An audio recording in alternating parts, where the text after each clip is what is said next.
What's going on YouTube? Jamie the Kid 00 here, and welcome to my first episode of my new series, Let's Learn to Play Yu-Gi-Oh! This first episode, and indeed the segment that follows, will be known as Read the Rulebook. It's going to revolve around pretty much just that. We are going to read through the rulebook, the basic rules of the game, and relearn them or learn them. Some of you will be new players, some of you will be old players simply looking for a new lease on the game, a new way to learn it, and I hope that I can provide you with that. Personally, this is going to be a journey for me, as I have never actually read the rulebook. I've been playing the game for quite a while, and topped numerous events, but I've never actually read the paper rulebook. All of the rules I've learned have been played by basically word of mouth, so this is going to be good for myself, and to teach new and old players who are in the same boat as me. Either way, let's get started. The rulebook I will go through first quickly to show you guys what we're planning for the next about a week. There are going to be 5 segments in this, but I'm most likely going to split them up to over a week because some of the segments are longer and some of them are shorter, so some of them will take more time to go through. Also, this is an old version of the rulebook. I do not possess the new one, as there has not been a new one printed with the latest amended rules, so I will be amending it as I go through. The rulebook has 5 segments. I'm not going to expect you guys to see it from here. I will explain them to you now.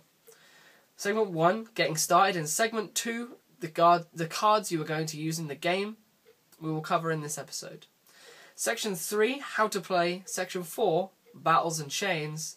And Section 5, other rules, we'll cover in later episodes, as they are more advanced things, and you really need to know the basics before we move into all of that. So, that said, let's get into the first segment of Getting Started, which contains things you need to do and the game mat. So, we're going to start with the first segment. We're going to move past the jargon of about the game, because you really don't need to know that. We're here to learn the rules. So we're going to turn to this page, which is Getting Started. It should usually be the same in later rulebooks, because it has been for quite a while. First, you're going to need 3 things to do before you even sit down at a table or even think about playing this game. The first one is your main deck. Your main deck will comprise of what we will learn to call monster cards, which comprise effect monster cards and normal monsters, spell cards, which will be the green cards that we will learn about later on, and trap cards, which will be the pink cards, which we will learn about later on. Your main deck cannot be less than 40 cards or more than 60. It can be any variance in between. And it cannot contain cards that will be contained in your extra deck, which we'll get to in a moment. As I mentioned a moment ago, the second thing you are going to need for the game is an extra deck. This will contain the white cards, purple cards, and black cards, which we'll get to later on in this segment. It is usually helpful when building an extra deck and when using an extra deck to keep it in separate sleeves, as at the end of every game you will need to separate it from your main deck, because on the field of play, cards will get mixed. So it is much easier to have it in different sleeves, so it is easier to identify them in a pile and easy to sort through. Also, I should note one thing I missed. The extra deck should be 0 to 15 cards. It cannot be more, cannot be less than 0. Of course, it can't be less than 0. But it can only be up to 15 cards and can contain any ratio of white, black, and purple cards. The last thing you're going to need is your side deck. Your side deck is a deck that you will use between matches. Yu-Gi-Oh! Is played usually in matches of 3 games, a best of 3 if you will. And between those matches, so between match 1 and 2, and between 2 and 3, you will have a chance to access something called a side deck, which is a deck of cards built to help you beat various different decks. And it will usually contain more specific cards which wouldn't be good against most things, but are good against a certain type of thing you're weak against. So you would use these and side them into your main deck by taking one card from your side deck and replacing it with one card in your main deck, basically swapping them out. At the end of a side decking process, you must have the same number of cards in your main and side as when you started. So you would use this between matches to help you combat a different deck, but you cannot simply take cards out of a deck and not replace them. The numbers must still be the same following the process. Now that was a little advanced, so if you're confused about anything I just said, don't worry, I will go back over it. We're going to move on to more specific things you're going to need at the table. So remember, you're going to need your main deck, your extra deck, and your side deck before you even want to consider playing a game. Okay, let's move on to additional items you may need. The first will be a coin. A lot of card effects, especially in the earlier stages of the game, required a coin toss, head or tails. So you're going to need a a fair coin that is easy for you to flip and catch. So usually a 2p piece, or I'm not sure what the largest type of coin is in the US or in the Euro, but in the UK, a 2p piece will usually suffice. Next, you're going to need a die. Like coins, things like just certain card effects will usually ask you to roll a dice. So you want a fair, unweighed die, fair size, where you can easily identify any numbers on it, just to roll in case you have to activate any effects. The next thing you're going to need is counters. Some cards will require markers called counters, I'm going to quote this, to keep track of things like the number of turns or a card's power level. You can use small objects like glass beads, paper clips or pennies for the counters, which are then placed on these face-up cards. Another thing that I personally want to advise you on, sometimes for counters, to keep track of the number of counters on a card, I just like to use my dice and have the upward-facing face denote the number of counters on it. So if something has one counter on it, or it has used its effect once, and you have to count how many times it's used its effect, I would simply mark 1 on a dice. I find that a lot easier than cluttering the card and covering it in pennies or glass beads. Another thing you're going to need are monster tokens. Some tokens are printed by Konami. There are official tokens, and they are these grey cards that you will see here.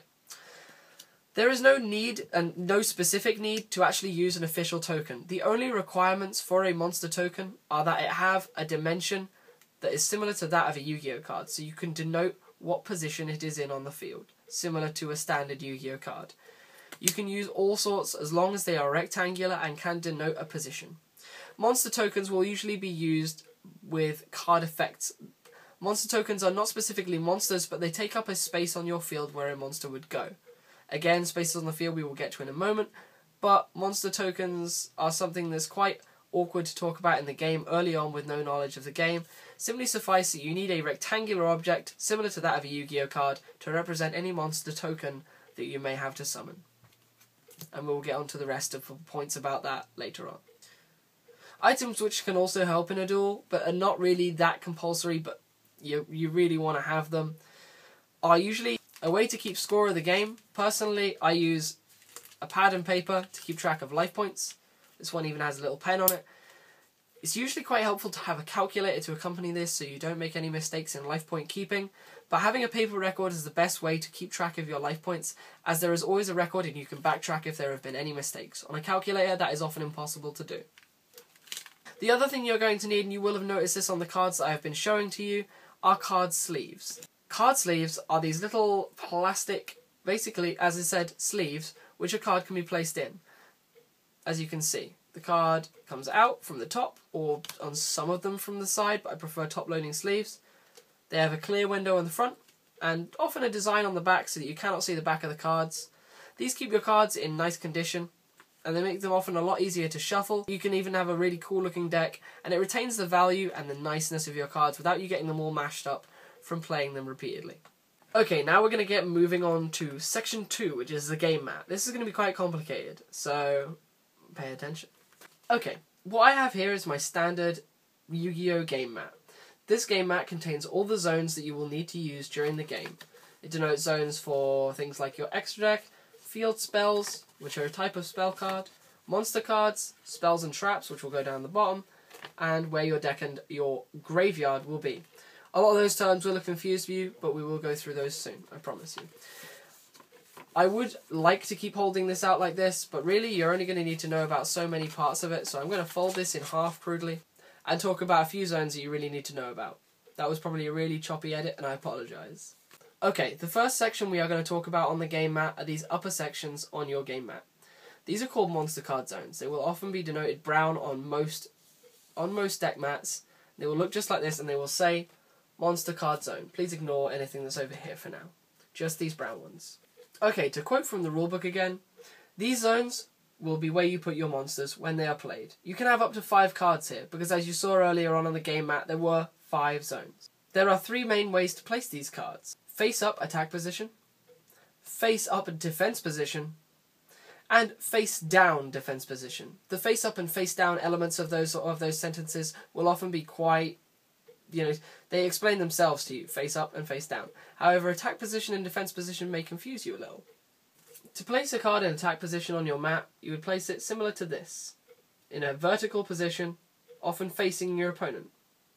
To place a card in defense position on your mat, you'll put them in a horizontal position. It doesn't matter which way round you do it, as long as it's a horizontal position. And there you go. Also, it denoted face down defense position. Face down defense position is very simple. You would just play the card like this. It's simply a matter that when you play the card, your opponent will not know what it is. A card cannot be played face down in defense position unless you summon it in that manner, which we'll get to in a moment. And it cannot be a card, unless moved by an effect, cannot be changed to face down defense position. When a card is face up, that is it. It is face up until changed by a card effect. Next, we have our spell and trap card zones, which are these lower greeny jadey coloured areas. These lower areas, the spell and trap card zones, will be where you play the cards which will support your monsters. Monster cards, of course, are the main focus of this game, but they are far from the game itself. They are far from the focal point and the main power of the game. Spell cards, I will outline now, are these green cards. Spell cards will only ever be placed vertically on these zones when played, and then when they are expired and used, they will often be sent to the area that I identified as the graveyard earlier on, which will usually be the grey area on your playmat. Again, like the monster card zones, spell and trap cards can be placed on 5 separate zones across the mat. You cannot have more than you have zones. You can only place one card in a zone. Simple, right? To activate specifically a spell card, you would place it face up on your game mat, place it, activate, use its effect, and unless it has an effect that keeps it on the field, you will send it to the graveyard. Trap cards work a little differently. As I outlined, certain pink cards will be used in your deck. They will be known as trap cards. Trap cards cannot be played like spell cards. You cannot simply play a trap card like this. Trap cards, like most traps, must be set and hidden from your opponent. You set them on your field, your opponent has no idea what they are. Then, after the turn you have set them, you cannot activate a trap card in the turn you set it. After the turn you play it on the field face down. If the conditions on it are correct, the conditions of course will be written on the card, like telling you when to activate the card, like when your opponent summons a monster or attacks you. You can then flip the card like your trap, announce your trap, resolve it, use its effect, and then, like an activated spell card, send it to the graveyard if it does not have an effect that causes it to stay on your game mat. So this is all seeming quite simple, right? I hope it is, because otherwise I've missed things. So if I've missed something, feel free to drop it in the comment section below. But otherwise, we're going to continue on. Okay, now we're going to talk specifically about that little grey area I referred to as the graveyard. The graveyard is where your cards will go when your cards have been used. Basically, anything that has been destroyed, used up, and does not go back to your deck or your hand will be sent to the graveyard. To quote the rulebook, when monster cards are destroyed, and when spell and trap cards are used, they're sent face up to this space, the graveyard. The contents of both players' graveyards are public knowledge, so you cannot hide it from your opponent. Your opponent is welcome to check the contents of your graveyard at any time. The order of the cards in your graveyard should not be changed, as there are certain cards that will affect the order of your cards in your graveyard. So you shouldn't shuffle your graveyard cards around, although a lot of players do that. You really shouldn't. Now to talk about probably the most important zone on the whole mat. The zone that resides under the graveyard zone is known as your deck zone. You remember we talked about your main deck, that 40 card Wodge, that 40 card deck, well, between 40 and 60, sorry. When you start a game, you will place the deck on the deck zone, and it does not move from there by any reason. There are no card effects that would cause the deck to move from there, so you leave that there. The deck is placed in this zone face down, and your players are not allowed to look at the bottom card of their deck or anything to that nature. The contents of the deck and how anything and the ordering of the deck is not public knowledge unless a card effect should cause it to be so. To quote the rulebook on this again, deck is played face down in this space. Players draw cards from here to their hands. If a card effect requires you to reveal cards from your deck or look through it, shuffle it and put it back in this space after resolving the effect. So the order of the deck should never be known. Next, we're going to talk about the big, bright green zone on the opposite side of your playmat from your graveyard. Ironically, this grass-like zone is known as the field card zone. Special spell cards, as you're aware of, the green cards which I identified earlier, are known as field spell cards. So we're going to talk about those from the rulebook as well. Special spell cards, called field spell cards, are played here, and only those. You cannot use traps or normal spell cards in this area. Only one field spell card can be active at any time. That is on either player's field. So if your opponent has a field spell out, if you were to activate your own, it would destroy and send to the graveyard their field spell. Only one can exist at any one time.